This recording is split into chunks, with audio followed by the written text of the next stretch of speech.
What is a resistance capacitance circuit? How is the timing maintained in a pacemaker? Or how does the camera flash work? If you apply Kirchhoff's loop rule, you know that the voltage here will be negative IR. Anybody with me? Negative IR. The voltage across the capacitance, you may remember, is Q by C. Remember, the voltage is Q by C. We are moving from positive to the negative plate of the capacitor. Well, that's also negative. But when you come to the battery, you're going this way. So it's going to be positive. So you're going to say E minus IR minus Q by C is equal to 0. Am I right? That is Kirchhoff's loop rule. And then what we're going to do is, we know that I is dq by dt. I is dq by dt. Current is the rate of flow of charge, so I'm going to substitute and say, okay, instead of I can write dq by dt R minus Q by C is equal to 0. Now, why did I do that? Because I wanted only one variable. I did not want more than one. So I replaced I with Q. So look at, you have Q here, you have dq here, and the only other variable is, of course, time. See? So you have two variables. What do I mean by variables? Isn't the charge on the capacitor going to change with time? When you just switch on at time t is equal to 0, the charge on the capacitor is 0, right? But as time passes, the charge on the capacitor is going to build up.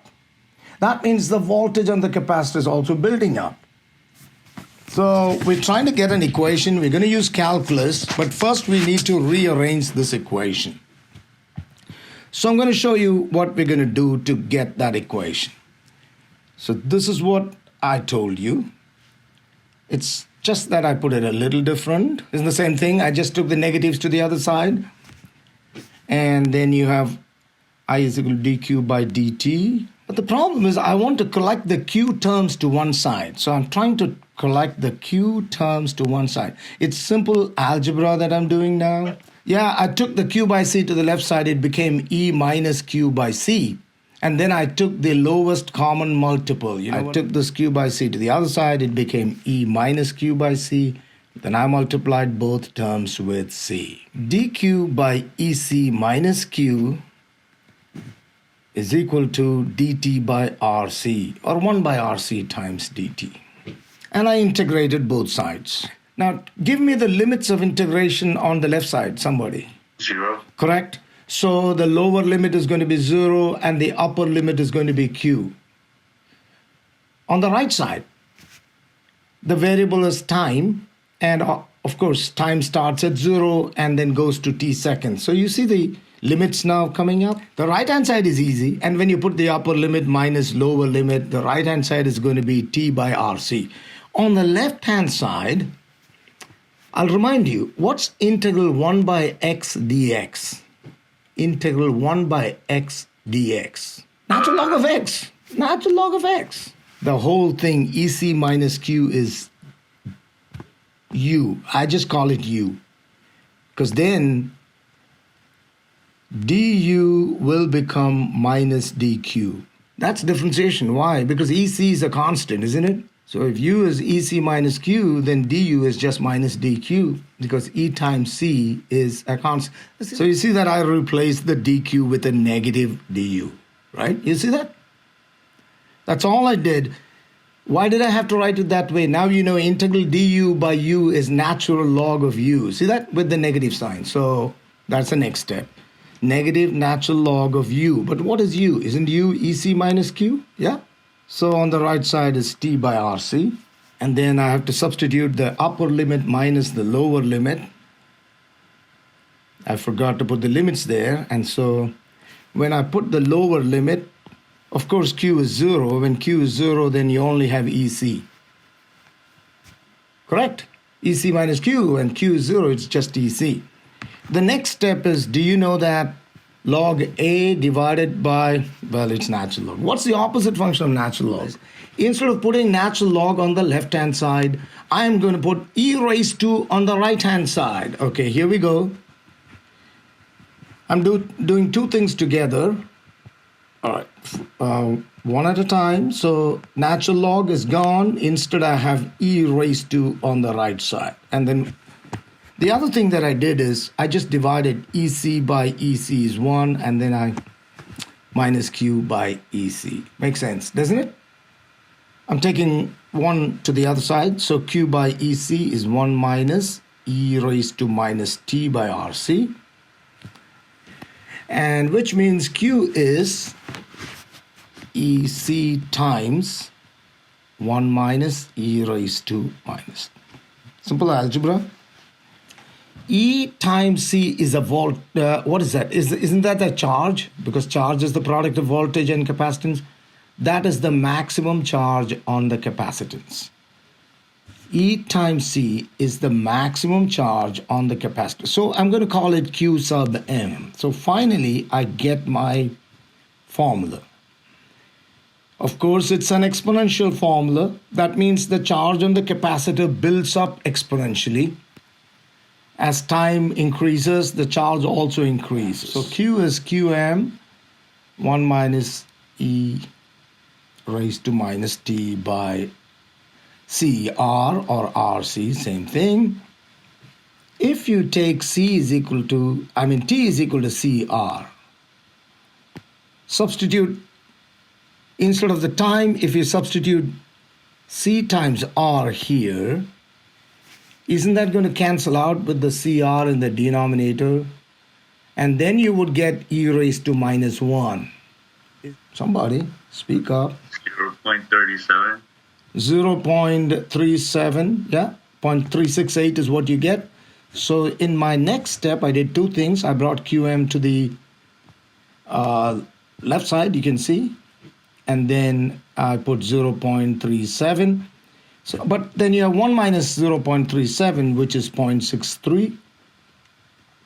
So I'm writing that again. Q by QM is 0.63, which is 63%. What am I trying? If T is equal to CR, the charge on the capacitor has increased to 63% of the maximum. And this is called the time constant. So whenever you hear the word time constant, you know it's the product of C and R. Write that down. Time constant is given a particular symbol. It's also called tau. You see the tau? Time constant. You've got to know, time constant is the product of capacitance and resistance. What do you mean by time constant? It is the time taken for the capacitor to get charged to 63% of its maximum. Okay. If the capacitance is 1 microfarad and the resistance, usually the resistances are big. Let's take the resistance as 1 mega ohm. What is the time constant of this circuit? All right, 1 micro is 10 to the negative 6.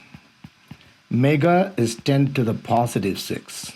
That means the time constant of this circuit is 10 to the negative 6 multiplied by 10 to the positive 6, which is 1 second. Oh my goodness.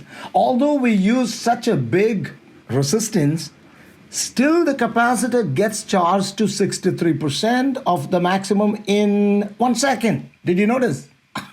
So if we had used a smaller resistance, then the time constant would have been even smaller.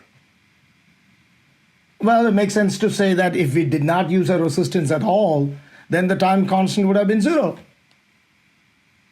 That's why the capacitor would blow up. Because you're trying to give it a whole lot of charge immediately, instantly. You know what I mean? Are you getting it? So always the capacitor is charged through a high resistance. Okay. How long would it actually take? Well, we know it takes 1 second to get to 63%. Okay. But what's the time taken to get to maximum? Infinite time. A capacitor never, because it's exponential. Look at the graphs. Focus on the graph on the left side. Focus on the graph here. This graph. Look at that graph. On the x-axis you have time, on the y-axis you have charge. Notice that? It's exponential. And you should have noticed something if you're paying close attention. 1 tau, 63.2, 0.632, see?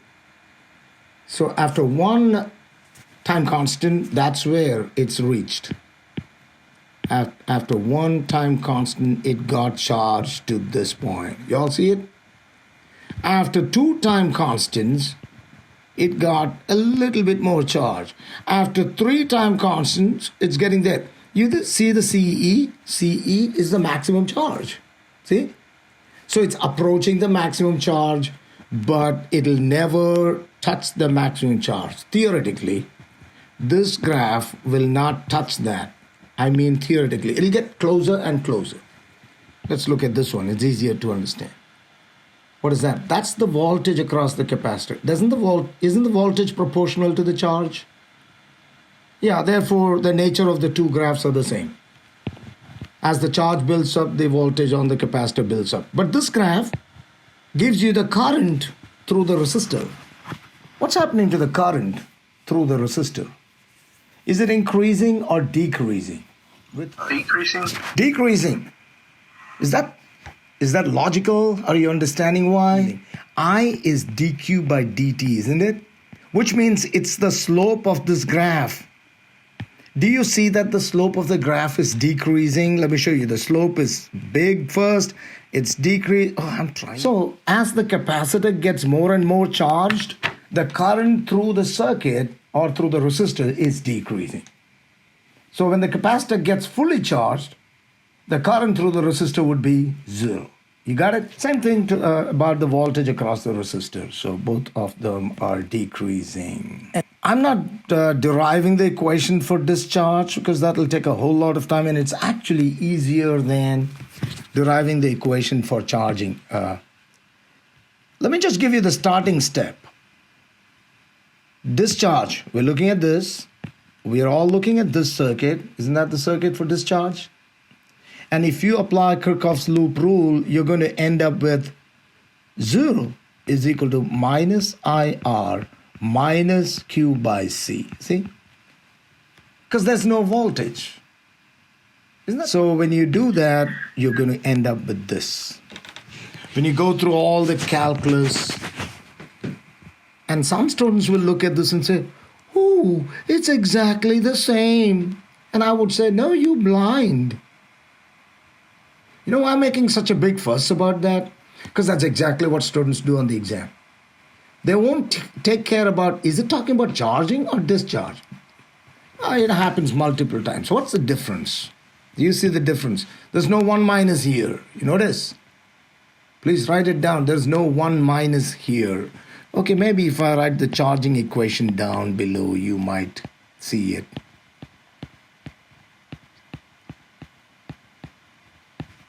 That's the equation for charging. That's the equation for discharge. So write that clearly and carefully down. Look at these graphs now. These are the graphs for the discharge. Let's take a look at them one by one. Any change? Do you notice any change here? They're the opposite. They are the opposite, of course. Isn't the charge decreasing now from the maximum it's going down? So I want to ask you a question. What time will it take for a capacitor to completely get discharged? Infinity. Very good, and that's going to be dangerous. And many people forget this. Whenever you find a capacitor, you know that it can never be completely discharged. It's always going to have some charge. And people play with it, they get a shock. And especially if the capacitor is a big one, like the capacitors used with motors, in industry, with the AC, that will really give you a good shock.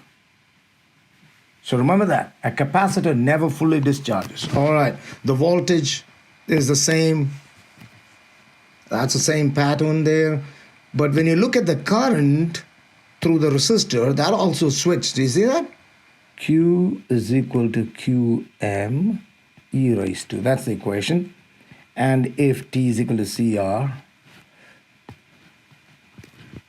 then you're going to end up with 0.37. Okay, that's why when you look at the graphs again, you see the tau there and see the 0.37, 0.368. Do you see that? After one time constant drop down. Okay. What time does it take for a 1 microfarad capacitor to get charged 70% of its maximum charge? And I have to give you the value of the resistance. What time does it take for a 1 microfarad capacitor to get charged to 70% of the maximum? Through, increase the speed, through a 1000 ohm resistor. Q by QM is 70%, which is 0.7. How to get that 70 by 100, of course. Now you have everything. Now it's just math. Go ahead, do it. I decided just to find that first, instead of putting the digits. I wanted you to see what I did, the whole thing. See what I did? Instead of putting in the numbers, which is what you would do, I said, let me just separate the time. So I got 1 minus Q by QM as 0.3. Now I'm going to, okay. Lot more easier. And then I want to get rid of the negative there, which means I have to take the reciprocal on the right side. So I get 1 by 0.3. Notice the change? E raised to negative became e raised to positive, so 1 by. That's where most students struggle. And then instead of e raised to on the left side, I put natural log on the right side. I took the natural log of that, I got that, and then t is CR times that. So C times R is, of course, 10 to the negative 3. And that's why their answer is correct. Isn't that easier to do? I don't know, use whatever method you want to. So 1.20 milliseconds. It got charged to 70% of its maximum in 1.20 milliseconds. So you notice how fast that is? Charging of a capacitor, because we're using not so big a resistor.